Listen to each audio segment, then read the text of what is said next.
Prince William reveals difficult questions kids had over Kate's cancer fight. Prince William appeared in a brand new interview on Brazilian TV where he opened up about parenting and how, as a family, they deal with challenges thrown at them. Prince William has revealed how he and wife Kate talked to their children after her cancer diagnosis and their difficult questions.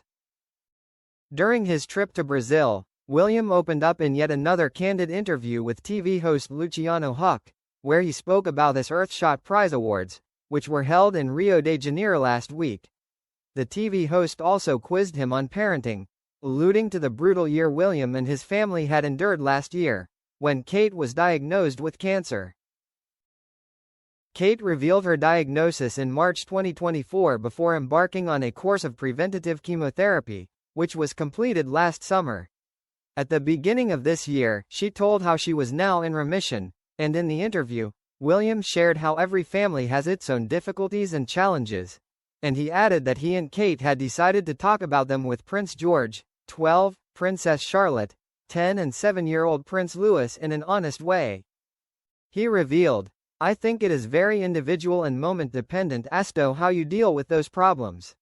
We chose to communicate a lot more with our children. That has its good things and its bad things. Maybe we share things with the children that we should nt.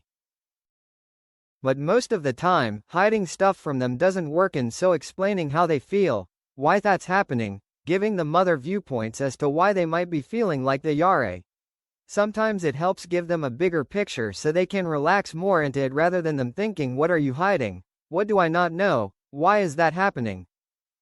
There is a lot more questions if there are no answers, but it is always a balancing act, as any parent will say. It's always how much do I say? And when do I say? There's no manual for being a parent, you've just gotta go with it, and use a bit of instinct. Elsewhere in the chat, filmed as the pair took a cable car to Sugarloaf Mountain to see the sights of Rio, William also gave a glimpse of life behind palace walls, and how much of hands-on parents both he and Kate are. He explained, play dates, taxi driver, sports days, matches, playing in the garden when I can.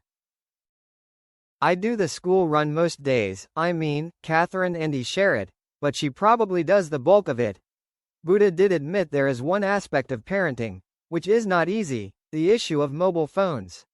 William recently revealed that none of his children are allowed to have phones, while Kate also recently published a personal essay about how screens are ruining real-life relationships. And the heir to the throne said his and Kate's stance may change soon when it comes to oldest child George, but there is a catch. He added, "It is really hard. Our children don't have phones. When George moves on to secondary school, maybe he'll have one with limited access. It's getting to the point where it is becoming a bit of a tense issue. But I think he understands why. We communicate why we don't think it's right. I think it's the full internet access I have a problem with. Children can access too much stuff they don't need to see online, but having a phone with text messages, the old-style brick phones like we used to call them, that's fine." William's trip to Brazil came as he was joined by a host of stars, including Kylie Minogue and Shawn Mendes for his Earthshot Prize Awards. The Prince of Wales made a solo trip to Rio for the 5th installment of his environmental awards, which we represented in South America for the first time. The awards proved the glittering centerpiece of William's Brazilian adventure. Ash hailed the next generation of environmentalists, saying the future belongs to them. He also traveled to Belém, the gateway to the Amazon, where he gave a landmark speech at the COP30 climate change summit.